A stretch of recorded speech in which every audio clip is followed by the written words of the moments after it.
The words echoed through the warehouse lot. Then there was silence. Silence and creeping relief. She'd said it. She'd actually said it. She hadn't even realized it herself, and it had spilled out of her mouth as naturally as breathing. Felt good. Like a weight was gone from her shoulders. She felt light and alive and free of an oppressive, crushing weight. So now she knew. It was a hell of a way to find out, but there it was. And now he knew too. She was pleased that her statement had left the devil slack-jawed and speechless. But Judy found it a moderate compensation for the consequences she was about to face. He knew. She knew that she was going to fall. She had always known. In tying herself to a demon as strong as Wraith, she had willingly placed herself in grave danger. She was now reaping what she had sown.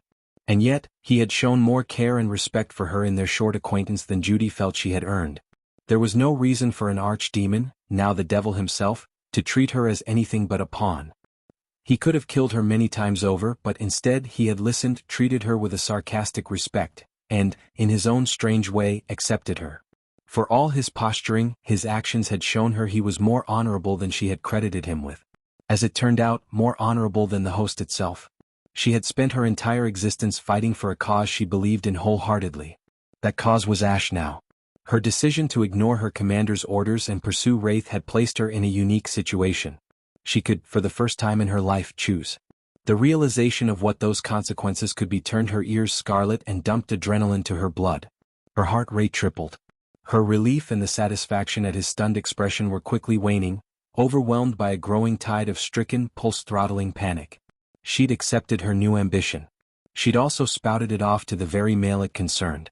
The truth was out. And if the fox didn't respond soon, it would set her soul free from her body. If I don't die from the embarrassment first. She was saved from self-immolation under the fox's gaze by the Cursori, who bravely fainted, shattering the moment. The Fennec's outburst helped. Zell? The fact that she'd fallen onto the Fennec helped too. Nick's voice was sprinkled with relieved amusement. Zell? Did you just call her by an endearment? Shut it, Fox, came the Fennec's sharp reply. The Cursori responded to the imp's baritone. Finny? Finny? Nick snickered into his paw. My. I'll have to remember that. I said shut it. Judy was confounded. What the hell is going on?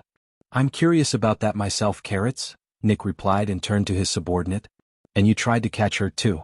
You've watched plenty of mammals keel over and not lifted a claw to help, but now you're being altruistic? Has the great edifice cracked at last? Judy grabbed the fox's sleeve and yanked him down to whisper, how does antagonizing him help? He's quick to anger. And angry mammals talk, he crooned softly back. Of course you don't trust him, do you? Can we afford to? Raising his voice again, Nick continued. Trapped under an angel. TSK. Never thought I'd see the day. Still struggling, lying on his back under the limp ungulate, the imp spat, like you have room to talk, with extra venom on the final syllable. Excuse me? The imp snarled. There's no excuse for you. And this is not the place. Judy watched the two demons stare at each other. She'd seen the two interact only a few times, and in each one their dynamic was very clear. Now the easy chatter of annoyance and rebuke, tease and threat was gone. There was something happening and she wanted very badly to know what it was. The demons were unobliging, however. Nick? When he turned to face her he was nothing but easy smiles as always, but Judy could feel the tension in him. The bond was open and steady. Let's get inside, Carrots. We're exposed out here. Nick? His voice was even as he responded. We'll talk about it inside. We'll talk about it now, Judy insisted. This needs to happen and if we wait it won't. I overreacted. She blinked in surprise. A little maybe. But why? It doesn't matter. I can feel that it does to you. Why? Nick huffed a breath. You took an unnecessary risk. Foolish, but undeserving of so strong a reaction from me. Judy was getting more and more confused. It wasn't foolish. I needed to blow off some steam and I know what I'm doing in a fight. Besides, you have my back. A shiver rolled up the demon's spine before he answered. Be that as it may, it was still a waste of effort. Those opponents were beneath you. Blunting your blades on them was unworthy of their use and your strength. Beneath her? Judy goggled. At that moment, the cursing of the smaller fox distracted them both as he struggled to lift the barely sensate gazelle to her feet. Judy went to help. Nick raised an eyebrow. Finnick, are you really trying to move that angel all on your own? Nope. Finnick gestured to the rabbit pulling on the cursori's other arm. Now I got divine aid. Do all demons have terrible jokes? Judy groused, rolling her eyes. Come on. We can get her inside the warehouse at least. I can't believe that this is what I have to deal with, Nick grumbled and lit a cigarette. If you can whine and smoke, you can help, Finnick countered. If you ain't gonna do that, then shut up and hold the door or something. The red fox's collar pulsed red and quiesced. We don't have time for this. A huge cloud of smoke left Nick's maw and floated over the pair of petite celestials as they struggled with the third. Judy and Finnick found themselves plucked from the ground by vaporous paws and lifted along with their unconscious companion. While Finnick seemed content to struggle and thrash as the smoke carried them towards the warehouse door, Judy was acutely aware of two facts. First, she was accompanying a fellow angel into the Devil's Denver. Second, she didn't care about her own standing with the host, but Gazelle was a relative innocent in their situation. Judy was many things, but she was not sunk so low that she was about to allow a non-combatant cursori be corrupted. She focused on the bond and put her will behind it as she spoke and thought, "Stop." Nick flinched. Finnick hit the ground, cursing. "What rabbit?" Judy fixed the fox with a hard gaze and stated, "I'm not letting you take another angel into your den." "Feeling possessive, are we?" Nick retorted. "I will not allow her to be corrupted." "You really are a dumb bunny sometimes," he snorted. "We can discuss this when we get inside. It's almost Sunlight poured over the horizon. With the dawn came the chorus of the heavens bringing its benediction to the world. Both demons reacted poorly. Nick pinched the bridge of his muzzle and brought the two angels gently down to earth before terminating his spell. Finnick, meanwhile, clapped his paws over his ears and writhed, before pulling himself into the shadow of a large rock and curling in on himself. The crescendo only lasted a few moments, but it was obviously unpleasant for the infernal males. Judy felt invigorated though and was pleased when Gazelle's eyes fluttered open. She was then surprised to see the divine messenger scramble to her hooves and open her wings as a shade for the imp hiding in a shadow. Finnick slipped from behind the rock into the shadows of the angel's wings and rasped, "Thanks, Toots. I hate sunrise." "It's okay." Gazelle knelt over him, deepening the shadows. "Sorry I was unconscious." Nick chose that moment to insert himself. "It appears that this is a commonly used solution to dawnbreak. Very interesting, isn't it, Carrots?" "Which part?"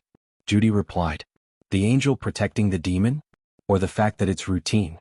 Are you sure you're worried about the innocent cursori now?" Nick asked sarcastically. Before Judy could reply, the fennec fox leapt to his feet and bared his teeth. "I haven't laid so much as a paw on her. And neither will you, Wild. I have no interest in doing so. But as you are all so paranoid, I'll lay your fears to rest. I have no interest in the cursori. You need safe haven and my home will suffice. You can accept my hospitality or not, but I won't harm a feather on your lily-white wings." Gazelle nodded. "I will accept." "Good." Nick smiled, but it didn't reach his eyes. "You can repay my generosity by explaining yourselves. Why you're together and why you, Gazelle, are still here after being ordered home." "I'm curious about that as well," Judy chimed in. "You know, as the one who gave you that order." "Excellent." Nick chirped with his smile growing even less mirthful. "This just keeps getting better. We can get those answers and you can tell me all about the bond. It'll be sharing time at daycare." Finnick snorted.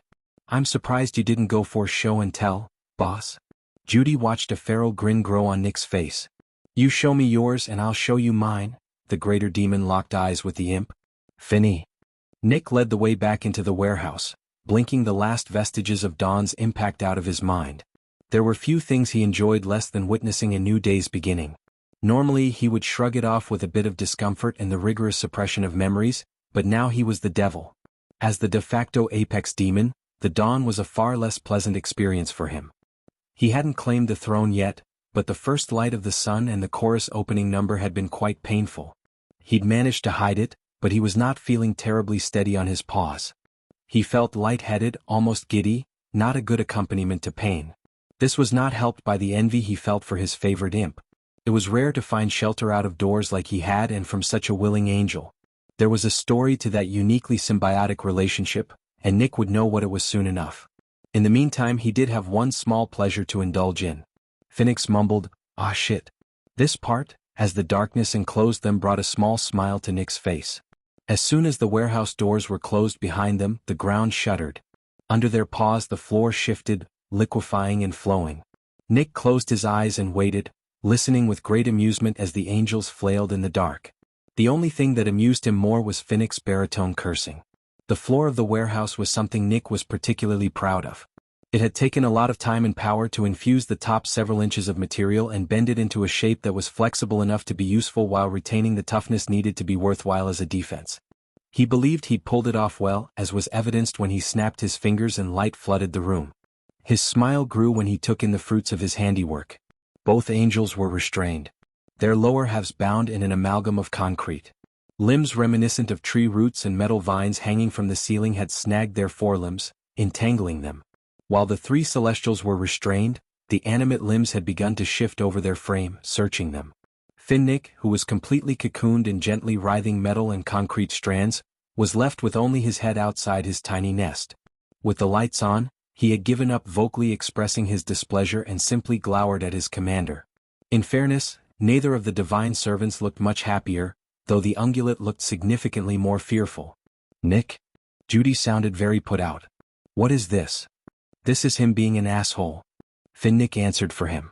"Get us out of this shit." Nick was pleased. "Patience, Finny." He leaned against the wall by the elevator and grinned. "You are being held by a battalion of golems I created to act as my first line of defense. They restrain unknown visitors and will release when they are done, or when instructed to by me." Judy seemed no more enthusiastic than Finnick. "All right, Slick Nick, you've had your fun. Now tell them to let us go." "I could," Nick replied. "But that would mean they'd forget you as soon as you've left my home again. It's much easier to let them do their job." Still hanging uncomfortably, Judy asked, "What is their job?" "To search anyone who comes knocking at my door. As soon as they're done, I'll introduce you and this won't happen again." Hearing Finnick growl, Nick added, "I wouldn't resist if I were you. They dislike it when you fuss. You have to let them do their jobs or you know what'll happen." Gazelle finally found her voice, if shrilly. "What will happen? Finny?" Nick mocked. It was satisfying for him to see his creations work so effectively. The discomfort it caused the imp was the cherry on top. "Do you want to field this one?" The imp snarled. "They'll switch from restrain and search to blender." Seeing Judy's angry look, Nick amended, "They're a layer of defense and this is what they were designed for. Take a deep breath and let them finish up. You'll be on the ground in a moment." Moments later, the golems restraining Gazelle finished up and slithered off the terrified Cursori. In response, the angel fainted again. "Excitable for an angel, isn't she?" Nick observed. "Not all of us are warriors," Judy commented as the tendrils gently released her. "There's a reason she's a messenger." "No doubt." He turned to his fellow demon. "You almost done over there?" "Shut it, Wild." "I thought he knew how to handle these things," Judy stated, helping the other angel in the room to her hooves. "He does, but he's Finnick. He doesn't take restraint well. Or being picked up." Gazelle's bleary statement of, "He's never complained when I've done it," as she regained her footing got her two very surprised looks. Finnick bared his teeth. "Not a word." Judy and Nick looked at the tiny fox and the murderous expression on his face. What got their eyebrows to rise was the light pink gracing the inside of his enormous ears. Not a word. This was a turn of events that Nick had never expected. The implications alone were astonishing. Finnick was hardly sentimental, let alone caring. He had never defended anyone to Nick's knowledge. Uniform indifference to the suffering of others wasn't unusual for demons. It was fairly standard, really, but Finnick was unusual even in that respect. He was a true mercenary even among their kind. It was one reason Nick liked having him around. With Finnick, he always knew where he stood. That was no longer the case. Finnick showing an interest in someone other than himself, and an angel at that, was new and worth exploring. A plan began to form in his mind. A few awkwardly quiet moments later and the fennec fox was on the ground, dusting himself off and shuddering, muttering about how much he hated golems. Nick was grinning like he had just gotten a fantastic present, and the angels were somewhere between embarrassed and amused. Then Finnick looked towards the elevator, preparing to stomp off, and was brought up short. Looking at the lintel of the door, the imp muttered, "You've got to be kidding me." The angels looked up as one, but their reactions were very different. Gazelle snickered nervously behind a hoof, while Judy just looked confused. "Huh? What is that?" The little fox pointed at the lintel and read, "Omnes pudicitia linquenda vestri in tratus hic." Latin words written in the Theban alphabet. Roughly, it translates to, "All virtue abandon ye who enter here." Finnick turned to Nick in exasperation. I can't believe you actually did that. Nick grinned in complete self-satisfaction. Gazelle murmured, isn't that the inscription on the gates of hell? Close. Finnick gestured at the red fox. For hell it's hope not virtue, but look at our host. I shouldn't find that funny. Too long around me toots, Finnick replied. Am I the only one here that doesn't read Latin? Judy grumbled.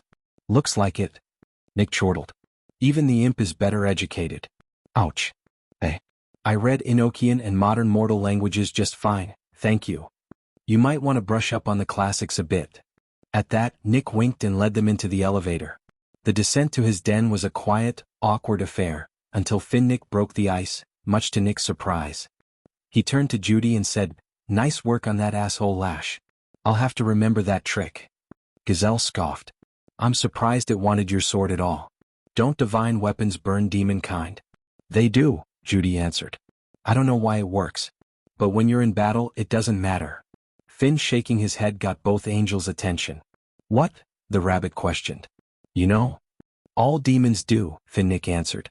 The lash knew it would hurt, but it was pretty. Envy is the house of the highest regret in hell. They miss their beauty from when they were angels. They hunger for it. It doesn't matter to them that it hurts. Some officers wear angelic plate mail into battle just for the vanity of it. And to brag. Nick's comment was full of scorn. But why? Gazelle inserted. The pain must be intense. Nick snorted and leaned against the wall. Excruciating. And that's nothing. The ungulate shifted closer to the fennec. What do you mean? It's hell. Pain is everything. I don't understand. If I had a nickel. Nick rolled his eyes and kicked open the elevator doors, leading them into his home. In hell, everything hurts. Breathing, walking, blinking. Agony is the only constant. The rabbit hurried to keep pace with him. So, nothing feels good at all? That's got to be wrong. Otherwise how would lust work? It works. Nick stated bitterly as he led them into the kitchen area, starting to make a pot of coffee. Sex is excruciating in hell. In the centuries I was used as a party favor in the brothels. Not one demon felt pleasure. No matter how many times they used me or how often they climaxed. Then what's the point? The red fox stopped and met her eyes. The only good feeling in hell comes from hurting someone else. The sound of Finnick breaking into a nearby crate distracted the pair.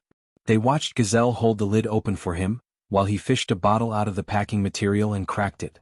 As he chugged, Gazelle hovered at his shoulder. Nick raised an eyebrow at the unusually easy atmosphere between the two. Nick shook himself. He didn't understand why talking about this was so difficult now. He'd never had trouble talking about pain before. It was a fact of reality. One he thought he'd dealt with sufficiently to put to rest.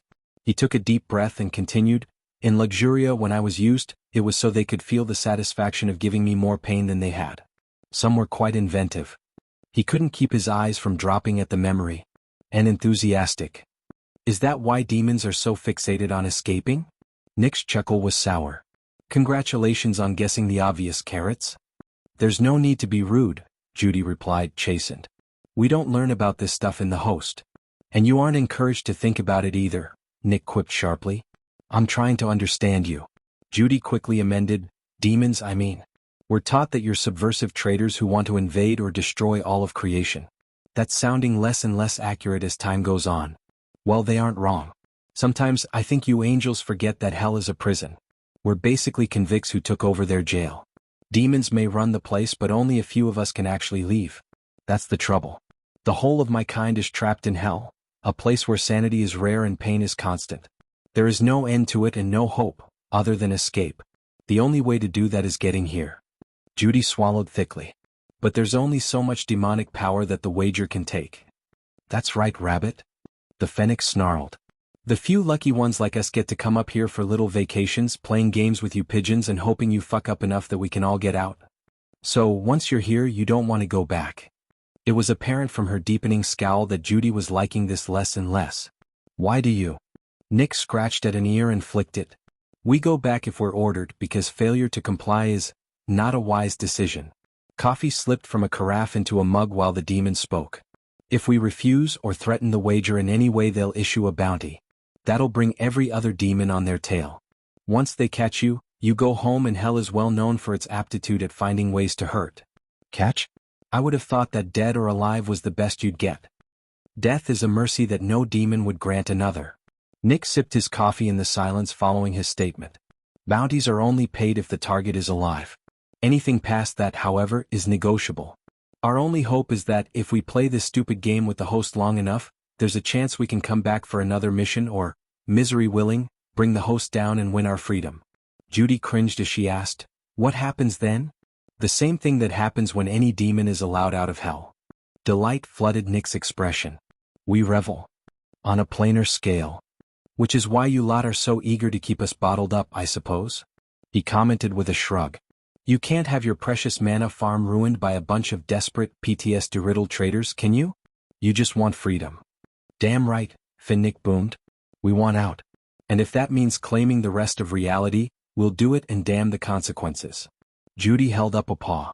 "Just to clarify, you don't suffer outside of hell?" "Only between our ears." Nick replied around his mug. "A certain amount of what happens to you in hell stick with you, you know? That explains the troop following Finnick." "I can think of 4 explanations for that." "Only 4. Judy quipped. Nick raised an eyebrow at her and continued, counting off on his fingers. 1. He was stealing from the archives. That's worth a reward if they catch him. 2. He has the smell of the mortal world all over him. Judy interrupted. "From what you've said, that would be plenty of reason for any demon to hunt him. If they could find a crack to crawl through, they'd get a temporary pass to freedom." "Exactly. Wonderful." Nick chuckled. "Reason number 3, he's been around an angel.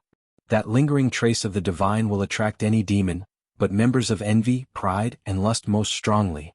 Let's be glad they only had a troop of Levi's house and not either of the others." She shifted uncomfortably.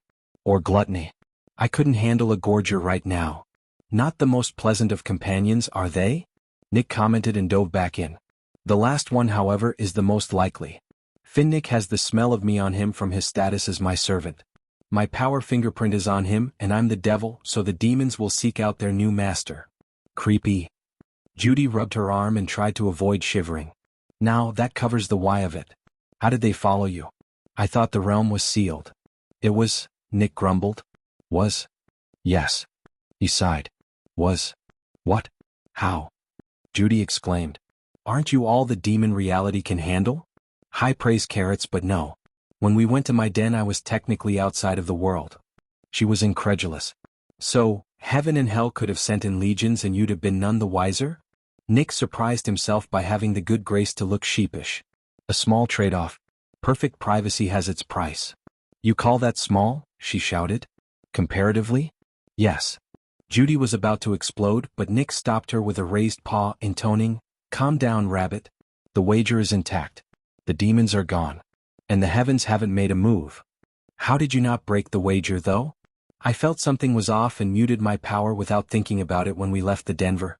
Once I had the brood by the throat, their power was suppressed under my own. And you neatly killed the rest of them so I could let my wings out again."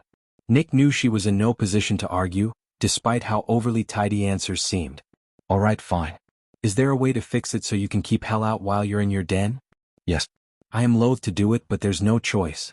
With a flick of his wrist, Nick summoned his spear and touchstone, eliciting a gasp from the 2 newcomers. He slashed upwards, rending a small hole in the air. He tossed his touchstone through the hole and sealed it, a mow of displeasure pinching his features. Judy looked between the place where the hole had been and the fox. "What did you do?" Nick grimaced, turning back to his coffee. "My touchstone is a piece of me. So long as it's in the world, so am I. Where did you put it? That's my concern." He sipped his coffee. "Now, what do we want to start with? The bond? Or the story of the angel with horns and the imp?" Gazelle shook her head and muttered, "Through hell with a servant of the devil?" Nick blinked in surprise. "Well, sweetheart, I think we have a winner." "Cursori Gazelle?"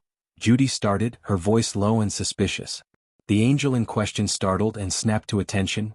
"Yes, acting commander? Did you go to hell with that imp?" The Cursori stammered. Nick blinked again, grinning as he saw the lesser angel's discomfort. Finnick's gagging on his drink and panicked expression as he met his master's eyes was all the confirmation he needed to know for sure. "She did," the greater demon purred before turning to his bunny. "Carrots, I think you should have a little girl talk with your colleague while I have a chat with little Finny. I think she'll feel a little more comfortable discussing this with you one-on-one." Judy nodded uncertainly. That may be a good idea.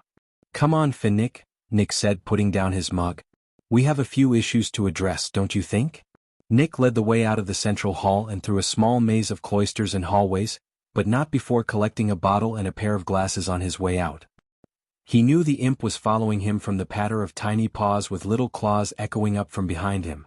This was a delicious turn of events, but not the main point of interest for getting his old comrade alone. There was plenty they had to discuss, and not all of it was for angelic ears.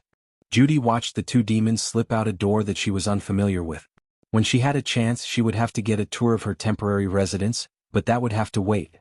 There were more pressing concerns, some of which took precedence over her own curiosity, and her hunger to stay with the fox. His pain and vulnerability stirred in her a desire that she was unfamiliar with.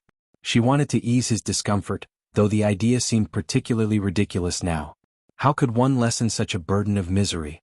Looking at her fellow angel, now seated across from her with a cup of tea, another question floated to the foreground of her mind. Why, in the name of all things, did you follow an imp into hell? I didn't, ma'am. Then what did you do? I helped him, ma'am.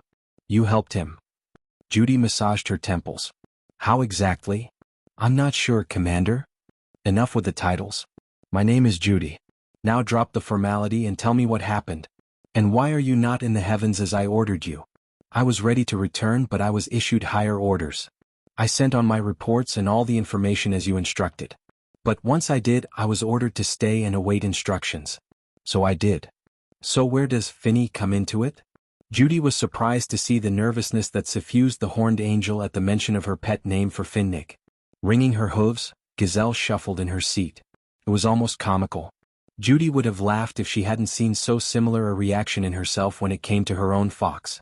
The parallel was sobering. I needed protection. Her eyes were drawn to her hooves as she fiddled with them. I'm just a messenger. I can fight, but I'm not a warrior. There were no other angels to turn to, so I went to who I thought I could trust. You know, Judy walked to a chair and slumped onto it with a wry chuckle. Not long ago I'd have a hard time understanding that statement when applied to a demon. Me too, ma'am. It's Judy. Go on. The fiddling continued. After his help during the riots, I figured he'd be a good bodyguard. Good choice. Judy nodded. I think. For an alcohol-fueled anger generator, he's not that bad, Gazelle admitted embarrassedly. He's also quite a mystery. Judy's head tilted. What do you mean? I can't place his sin, Ma, Judy? Judy smiled weakly. Somehow I'm not surprised. Demons seem to be fascinatingly enigmatic.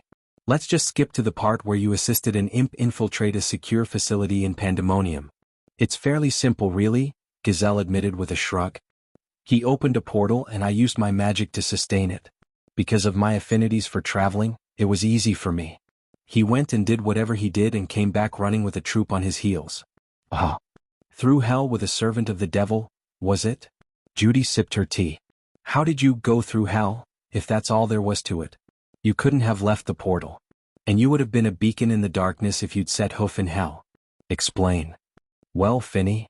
And you'll explain the nickname when you're done. Okay, she cleared her throat. Finnick had some tools and relics he was going to use to break in. I saw them when he was preparing to go in. I offered to help him. Now Judy was all focus. What? How? Gazelle's voice was barely above a whisper. I put one of my feathers in his paw of glory. It had some unintended effects. Judy was split between being upset at her subordinate for putting herself at such risk in trusting a feather to a demon. Then, realizing she didn't have any room to talk, she elected to focus on the other part of her statement. What kind of effects? The paw creates light that only the bearer can see. With my feather, it let him see through walls, or so he said. The problem was that the paw burned out quickly and the feather was exposed in hell before it winked out of being. That was what caught the attention of the troop. Well, that answers a few questions, Judy commented. It does. Yes, I'll explain later. But first, were there any other effects? Yes. The hesitation in her voice made Judy very uncomfortable. There was a secondary effect. Judy leaned forward. You what? I could follow him. Like I was looking over his shoulder or sitting on it. Gazelle shook her head, obviously uncertain about what she was saying. I had no control, but I could see everything. It was me that spotted the troop. If I hadn't looked behind him, he would have been ambushed. Oh wow, Judy breathed. Judy, have you ever heard of demonic and angelic powers mixing like that? I'd intended to give his relic a boost, not change its nature. Yes. Once before. Nick and I combined divination and scrying. The result was a silver trail to our goal. That's odd. Very, Judy commented blankly. It's a pity really. Judy was confused. Pity? What do you mean? We won't be able to keep this all a secret from the host. Gazelle's concern was clearly not for herself. Once they find out, there'll be trouble. That's if they find out, Judy assured. We don't have to tell them. If they ask, we will have to answer. We have options. Something bothered Judy. She wasn't sure exactly what, but... We can't lie, Commander, the Cursori insisted. We're avowed against it. But something was wrong. Very wrong. Judy had known for some time that there were some parts of the reality she was in that didn't make sense. But with all the madness she'd been embroiled in, there'd been no time to assess it. Now that she had the time to think in a little outside perspective, it was clear. She felt like she was in freefall. Commander? Gazelle lies should destroy us. Her words sounded breathless even to her. Yes. We know this. What's wrong? Cursori, I lied to you when I ordered you home. I've lied to Nick for a week now. Lies of omission, lies of misdirection, white lies, all skirting the truth. All dishonest. By rights and my vows I should be dead.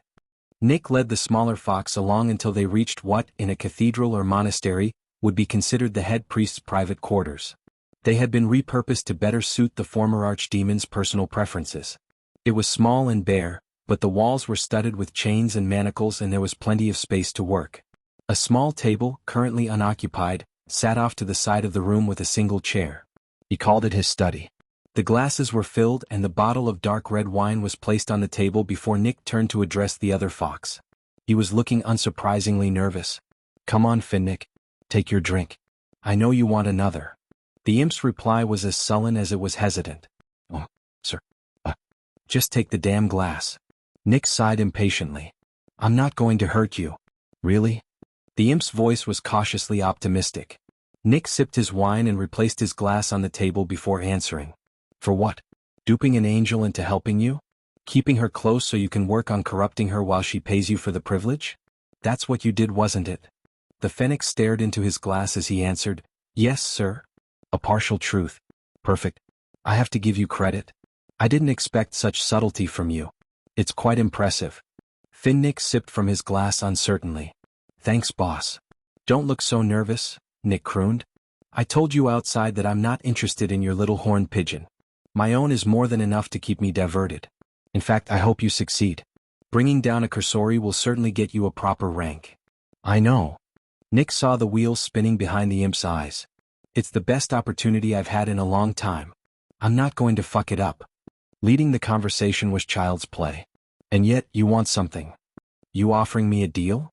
Finnick's calculating gaze shot to his boss. I am the devil, Finny Pooh, Nick replied with due sarcasm. It's sort of my thing now. If I can make her fall, what rank would I earn? The anger in Finnick's voice surprised Nick. He'd said nothing to provoke anger.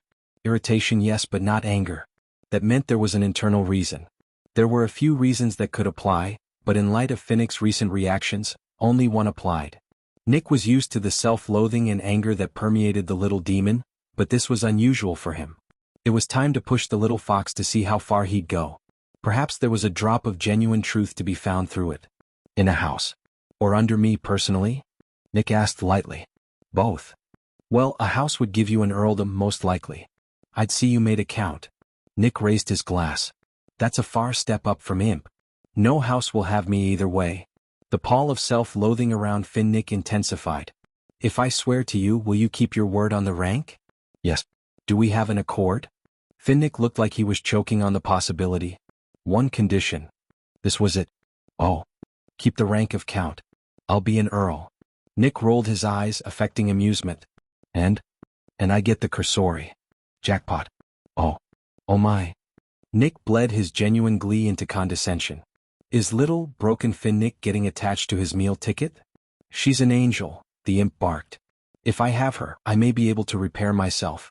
Or at least feed my sins for once. The reasoning may have been genuine, but it felt cobbled together.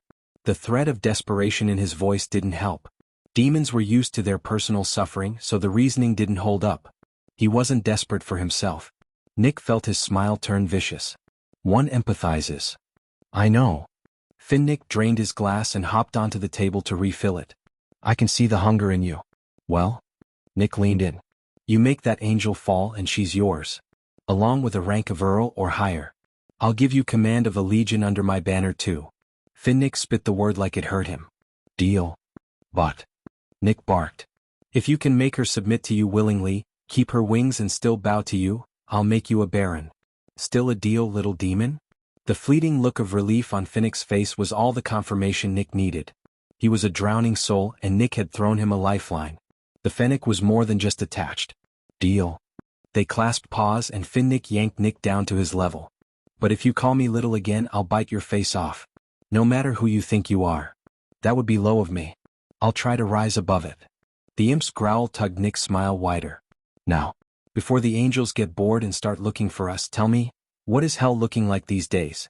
Utter chaos, I presume? The imp huffed a dry laugh and hopped off the table. You don't know the half of it. With a wave of his paw, Nick summoned a stool for the imp to sit on. Explain. Finnick slumped onto his seat, taking a long pull from his glass. I know you wanted to keep the houses squabbling to buy you some time, but you may have made a mistake. The city is tearing itself apart. He drained his glass and Nick refilled it. It was empty again a moment later. Something is happening down there. The old citadel is acting up. Weird power surges, walls shifting and growing. The old defensive pylons around Tartarus are glowing for misery's sake. There's even a rumor that the obsidian throne was purring. Nick paused with his glass at his lips. That's disturbing. It's fucking terrifying. Finnick shouted. Those defenses have been dead since Lucifer's rule. The throne has been a blob of rock since his disappearance, and now it's waking up. The first ruler of hell. Nick sipped his wine. Such a tragedy. Tragedy my ass. Nick blinked. I beg your pardon? I don't believe he's dead. Is there something you know that I don't, Finnick? Lucifer vanished. We don't know he's dead. He shifted uncomfortably on his stool. It was kept quiet, and the idea of assassination was the easiest rumor to encourage. But that's all. Nick put down his glass and leaned forward in his chair. Encourage? You mean? Yeah. I was. Finnick shuddered. I saw the trident laying across the throne as that creepy-ass chair wailed like a banshee in mourning. If you were there, you were a witness. No, he barked. I know nothing. The interrogators made sure I didn't. I was just a house imp, but they worked on me for months. I told them nothing. Not even when they got creative. A horrible thought crossed Nick's mind. Is that why you are the way you are? Yeah. I'm fucked up because of them. I had nothing to tell, but they weren't about to let a toy go unused. The imp seemed to draw in on himself. I escaped when they got sloppy. And I wasn't fun anymore, so they didn't look. They never found proof Lucifer was dead, but they declared it once Buffy claimed the throne. I'd lay good money that crazy bastard is still alive somewhere. And now the throne is singing again. Nick shrugged and sipped from his glass. Just another day in pandemonium. Bullshit. The fucking Leviathan showed up. For the 5th time in 10 minutes, Nick found himself confounded. This was truly a day of surprises. Levi? Are you sure? Lou, I'm not going to ask. Finnick raked a paw over his face. Yes. The beast of the deeps himself just strutted out of the sticks and sniffed around the old citadel for a few days. He's been back a few times since, according to my spies. The imp dropped his glass onto the table and upended the bottle, draining it before continuing. Something bad is going down in hell, Nick. And it all started when you axed Baphomet. It was more like I pulverized him, he preened. But that's beside the point. This changes things. We need you on the throne. Now. Finnick's forcefulness fascinated Nick. Not happening. The Red Fox replied. My word binds me and I have business here. I will stay until it is concluded. Don't take too long or we may not have a hell to go back to, the Fennec groused. Hell can rot for all I care. But it's our bargaining counter against heaven, remember? Nick conceded. I'll do what I have to and get my tail on the throne before pandemonium is in ruins. If I have to be shackled to a throne, I want a kingdom worth ruling, not a pile of rubble. The devil raised his glass to his companion before sending the rest of its contents down his throat. Then he felt it. Nick felt something as he placed his glass back on the table. A surge of tension and focus flitted through him, followed by a sense of imminence.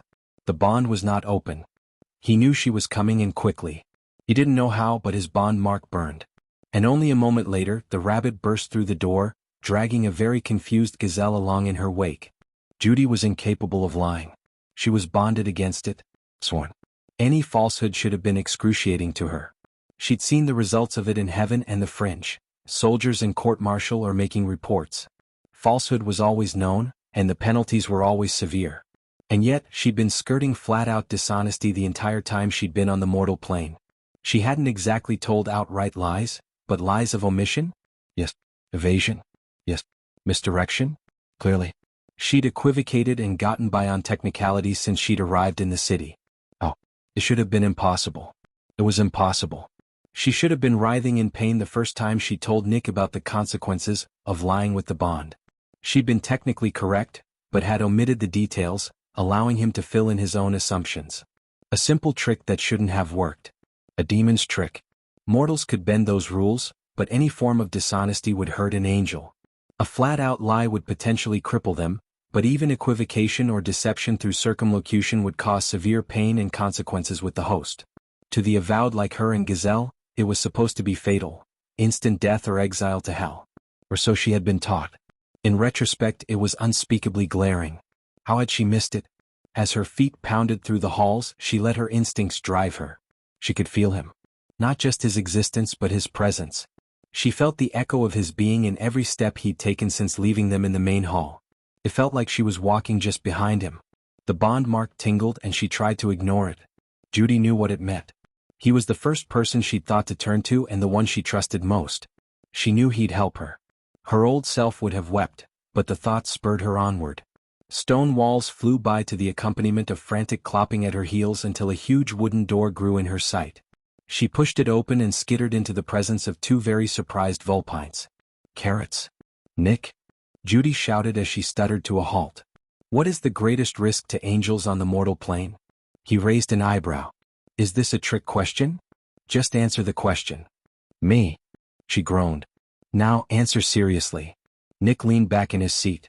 Are you claiming that the devil isn't the biggest threat to divine servants? Nick chuckled. Stop being difficult, Judy groused.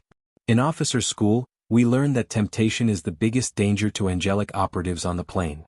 If you know that, why are you asking? Why is it true? That's that I want to know. The fox fixed her with a considering yet amused gaze. Supposedly it's because you could sin and fall. Define sin. Really, Carrots? Nick replied with a flat look. Her reciprocation had him sighing and responding. Really it is then. Sin is the conscious decision to act against divine law. Such as to speak words you know to not be true, Judy prompted. Or lie as some mammals call it. Nick rested his chin on his paw. Does this vast collection of obvious statements have a point? Judy turned to the other angel, who seemed as confused as the two demons in the room. Gazelle. She snapped to attention. Yes, acting commander? Enough with the rank stuff. Judy snapped in frustration. Get over here. The angel in question very uncertainly moved to stand in the center of the room. Judy saw her eyes flit to the demons, particularly the smaller of the two, as she did, as if looking for assurance. She must have gotten some kind of affirmation, because her resolve stiffened as she came to attention again. It would have been fascinating if Judy didn't already have a major revelation to explore. Yes, ma'am? Judy held up her arms. Call me a fox. Gazelle shifted uncomfortably. Is this some kind of self-affirmation thing? No, damn it. Call me a fox. Judy shouted. An echidna. A caterpillar. Anything. Gazelle balked. Fine. You're a caterpillar. Why? You just lied. The unguent blinked uncomprehending. I what? You spoke an untruth, Judy crowed. I'm not a caterpillar. Yet you said I was and you didn't suffer. I didn't. But I'm bonded to truth. Gazelle goggled. I should be blacked out from pain or dead. But you aren't. And neither am I. Since this isn't something we're familiar with, why don't we ask someone who might be? Judy turned to the two bemused vulpines. Nick? Yes. Judy smiled at the foxes, raised her arms and said, Nick, I'm a fox. Prideful rabbit. He smiled. I like it. No, you idiot. I'm a fox. I'm a squirrel. I'm a 16th century bird rancher. Obviously you're insane, he quipped around a giggle. Or lying. I lied, Nick. I've been dancing around dishonesty this whole time, and now I just flatly lied. Several times. So I can't lie. The gold bangle I wear shows that I can't. I swore oaths. I was bonded twice to truth and truth only. Any one of those lies should have left me catatonic or dead, but I'm perfectly fine. True? Nick sipped from his glass. Your little show there was quite illuminating. Then maybe you can help me understand. Judy turned to him pleading, Why? Why can I lie? I can tell when you do through the bond. That's not the point. She growled in frustration. I can't lie. In heaven I would be dead. But here I'm not. A very succinct summation. Regrettably, I'm not following. Nick, I think the reason angels are at risk on the mortal plane is that here we can't be controlled directly by the divine. You said once that in hell the overlords could enforce their will directly. Yes. Power dictates parts of reality and one part is the enforcement of submission by weaker demons to their commanders. What if that's true in heaven too? Now everyone was staring slack-jawed. The divine says, if you lie you'll die, and it becomes so. Power dictating submission. Nick placed his glass down and rubbed his face muttering, as above so below. What? An ancient principle of magic. He huffed a weak laugh. One that no one teaches anymore apparently. At a rough explanation it's like yin and yang, balance and extremity. What happens on one end of the spectrum of reality will be equally reflected in the other. Unsettling, Judy commented. But it illustrates my point. If heaven and hell behave the same way, what about the middle? What do you mean? Here I have a choice, Nick. If heaven and hell both control their residents, I think that's why heaven is afraid to send angels here. It's not just because temptation exists here, but because they're afraid that this is the only place where we have the free will to embrace it. How does that work with your agents, then? Nick sounded irritated. We have the threat of punishment, but we also have freedom to do as we please when it comes to our methods. If we fuck up, we hurt for it. And that's enough to keep us in line. Usually the command structure here is rigid. There's no give to it. It makes sense if you're trying to prevent temptation, but also if you're trying to avoid the wager officers realizing that their vows aren't death sentences when they're broken anymore. Now he sounded resigned. Judy was more perplexed than ever, but she couldn't stop. Yes, it would lead to temptation, but, more importantly, to thinking for ourselves. I wasn't forced through the trainings and preparations for this posting. It was rushed. It makes sense if they only wanted me here for the surgery. Bogo didn't know, so he ignored me. Then, I met you and I had to make choices that skirted my vows. Just barely. That led to other choices. And now I know. The reason they don't want angels down here is because they have the freedoms to choose to give in. Not because temptation exists, but because they are free to choose to indulge in it. Gazelle's hoarse voice echoed in the wake of her statement. It's the same as hell. The red fox pinched his muzzle. Perfect. The ruler of hell is now suffering terminal worldview collapse. The fennec grumbled. Him and me both. I want a drink. We'll get one soon. Gazelle sat on the ground by the imp and put a hoof on his shoulder. For once I think I'll join you. Judy didn't understand. Why are you all so upset? This changes everything. We are aware. Then why aren't you excited? This is huge. Yes. Yes, it is. Now Judy was seriously worried. Her last statement had been a perfect setup for a crude sex joke. Exactly the sort that Nick seemed to enjoy so much, and he'd ignore it completely. She knew what she had uncovered was revolutionary. It changed everything that they knew of heaven and the nature of the host. Not for the better, granted. She understood why Gazelle was shaken. The demons, on the other hand, were a puzzle. Nick? Nick, what's wrong? You ain't thinking it through, Rabbit? I don't understand. Nick? Are you okay? I'm wonderful, Carrots. A conundrum as old as time has been laid bare. Shocking news, angels can lie. And we've proved that heaven and hell are governed the same way, which is a real kick in the teeth. Anger suffused Nick's tenor as he ranted, leaving Judy feeling completely helpless. Creation is losing what little minds it has, and then we have our little predicament. It's not that bad. Not bad, she says. Well, if that doesn't intimidate you, how would you feel about the news of the Dawnstar returning? Lucifer? The very same. Nick's eyes bored into her. I think we are in deep, Rabbit. And I am done with patience. Since it's sharing time, I think it's your turn. Mine? Yes. You are going to indulge me in a rare vice. One even rarer for demons, but today we seem to be glutted with the truth. Truth? What truth? In response, Nick raised his paw, displaying his bond mark. It was smaller, pooling across his knuckles and into the center space at the back of his paw. The intricacy of the mark had grown and deepened, illuminating layered patterns and complex meanings. It appeared to be writhing, flowing even as she looked. The truth,